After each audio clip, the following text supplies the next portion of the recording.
This Jehovah Witness guy was saying that they're putting carbon monoxide on his vents. Um, it was during COVID stuff that they put in carbon monoxide. Right before I forgot.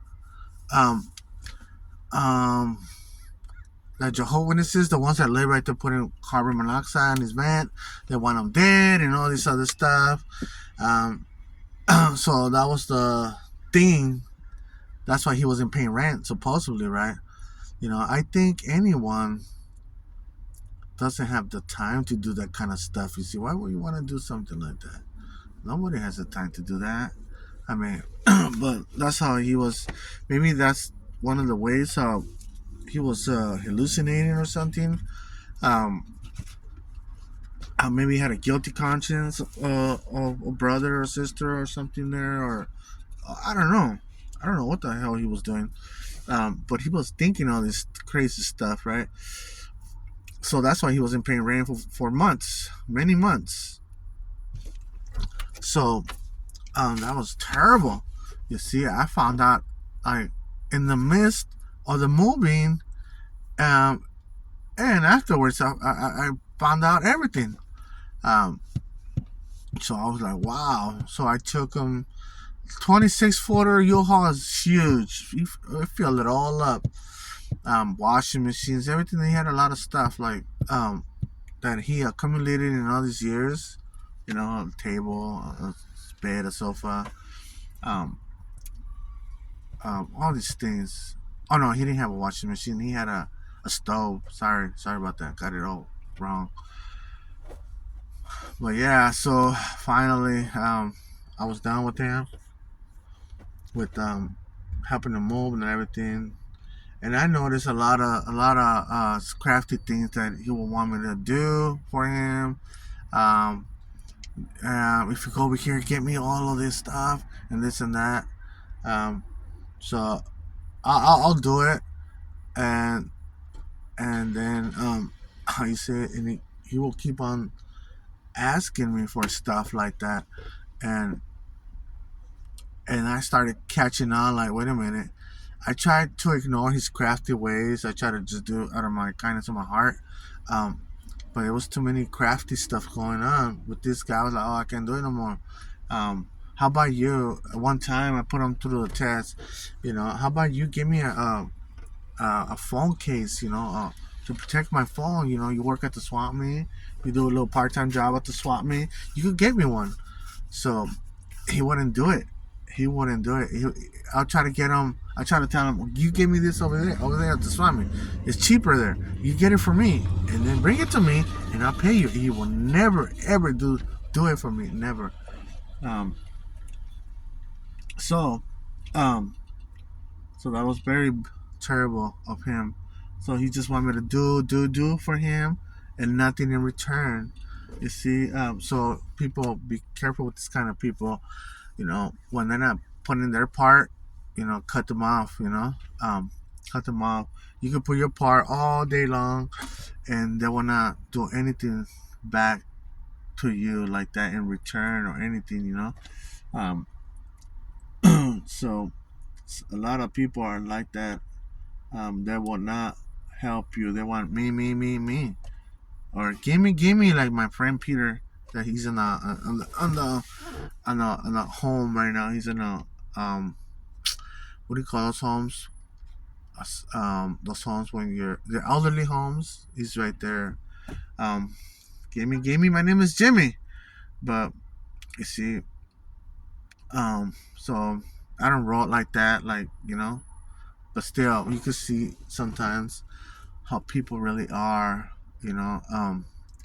So I remember one time I have my so-called uncle, an elder in the congregation, right? So he's another crafty, disgusting person.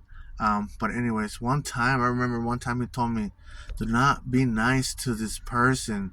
Um, I don't even want to say his name. The one that I just got rid of, the brother I'm talking about, the so-called brother I'm talking about. He's not even attending meetings anymore, anyways. Um, but see, he's going astray himself, like terrible. Um, so I remember my uncle told me one time, "Do not be nice to this guy. Do not be nice to this guy."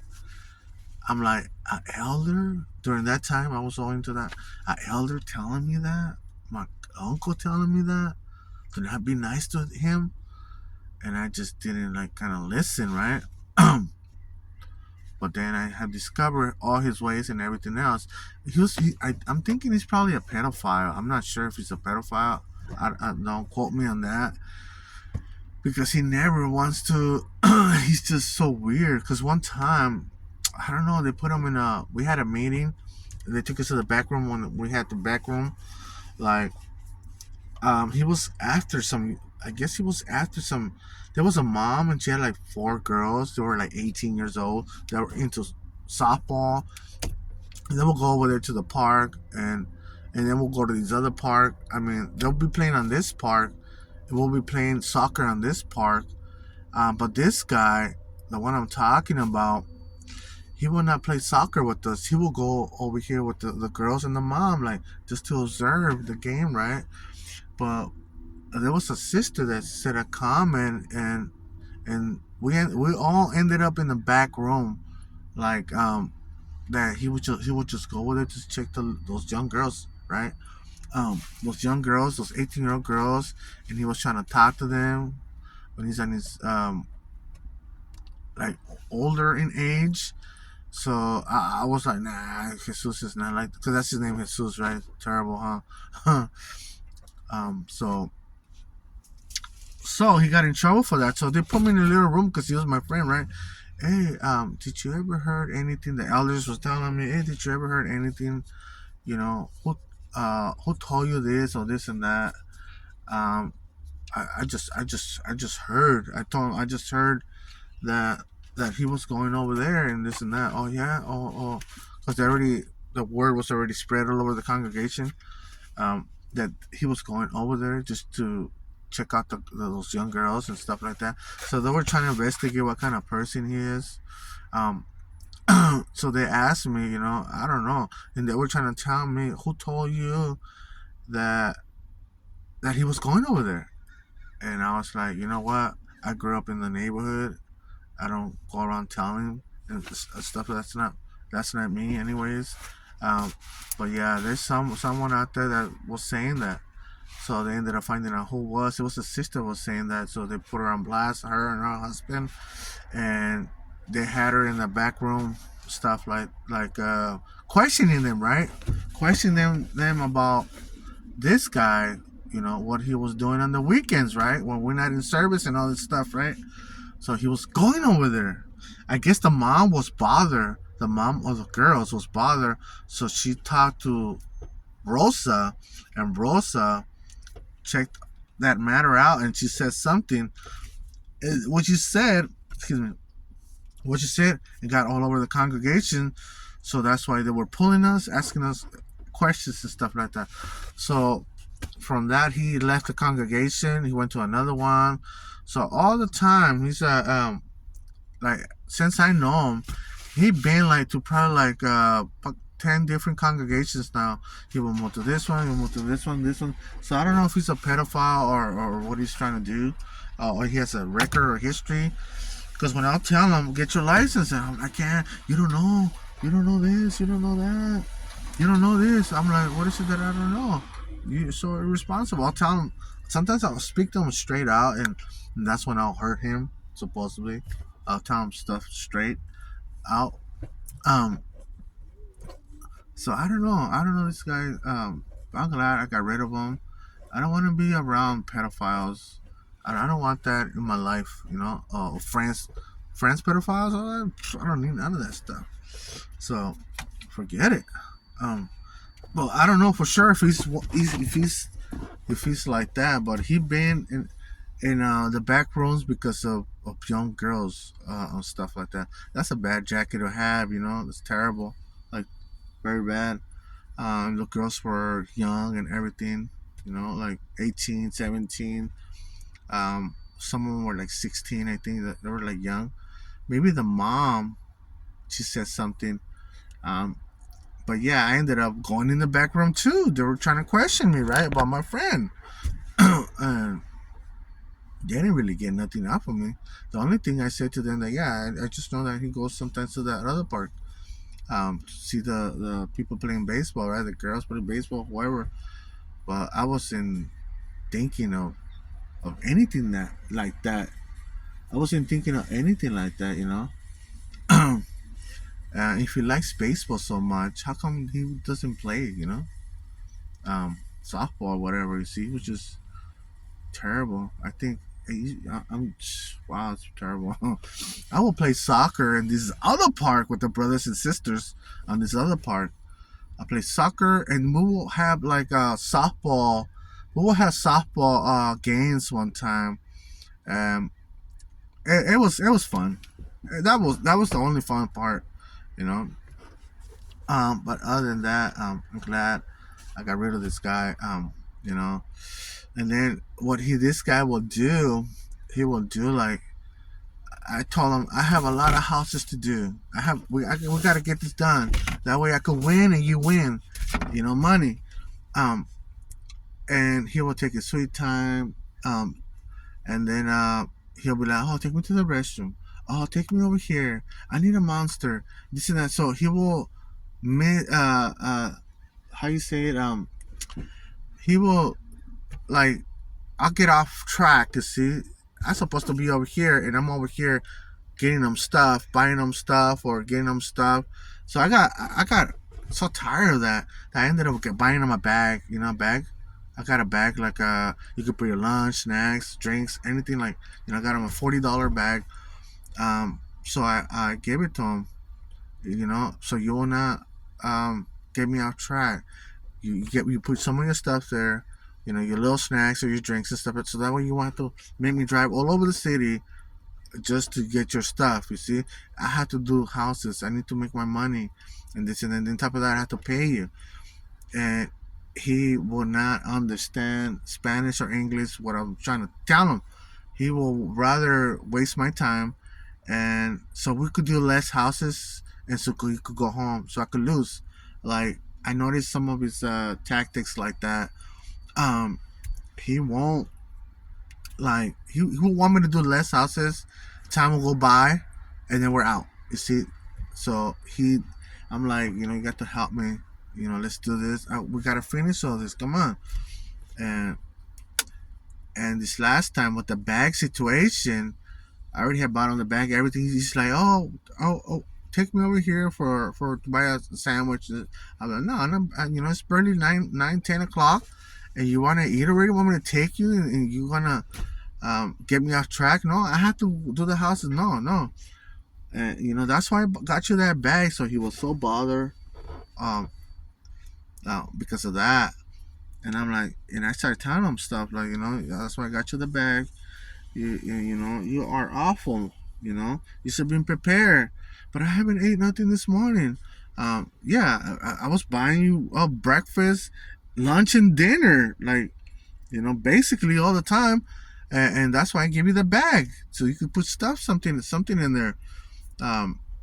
So you could not get me off track. I need to do my houses. And he didn't like that. And all the time I'll tell him truth with the Bible. I even have a Bible right here. I have two now. I have this one right here, and then another one under the seat. I have the New Word. I even brought the New Word Translation. What's that? It's right here. So that way we could talk about it, you know. Cause he will say, yeah, when we're off work, we'll talk about the Bible. That's our subject, and this and that. It's a good subject, and this and that. I'll show you. No, you can't show me nothing. Everything's written right there. You know, open it right now. So we'll be driving to the next, and he wouldn't want to do it. You know, all the time, I will be on top of him with scripture and everything. You know, so he doesn't, because of that. Also, he doesn't view me as like one of them. So he didn't like that either. But yeah, this guy, terrible. Very bad. So I just hope you know, things go well for him. And you know, he does something with his life. or create a hobby or something. This guy went out. I took him one time off-roading to the waterfall, I think, and fishing one time. And I had to drag him and beg him, like, so he could go with me, like, dude, I'll be down for it, like, real quick, yeah, I will not hesitate if someone's inviting me to go fishing or anything like that, these people had to kiss their butt to so they could go with me and explore and see things and all this stuff, right? So that's how lazy this person is. I'm pretty sure a lot of Jehovah's Witnesses are that same way, very lazy. They just want to be in the cards and talk among each others instead of using their voice to talk to others. A loud voice or something. But anyways, I'm done with that guy. He's to me in my book, no bueno. I told him in a text, "You're no good. You are no bueno. Um, Never again." Um, so if he tries to come back and try to say, "Oh, this and that, sorry," and all this, I'm not taking no apologies from this man. Um, no apologies from this man. No nothing. No sorrow. No nothing. I'm done. You see, that's why um, Jesus said his judgment is true, right? When you judge something or a matter or something, right? Um, so you already like try this for so many years, like to help a man out, to help this guy out, to better himself, to you know, yeah, to better himself, and he just wouldn't want to. He's living in his comfort zone, and I refuse to live in my comfort zone. I refuse. No way, Jose. Um, so we will see the results when people live in their comfort zone.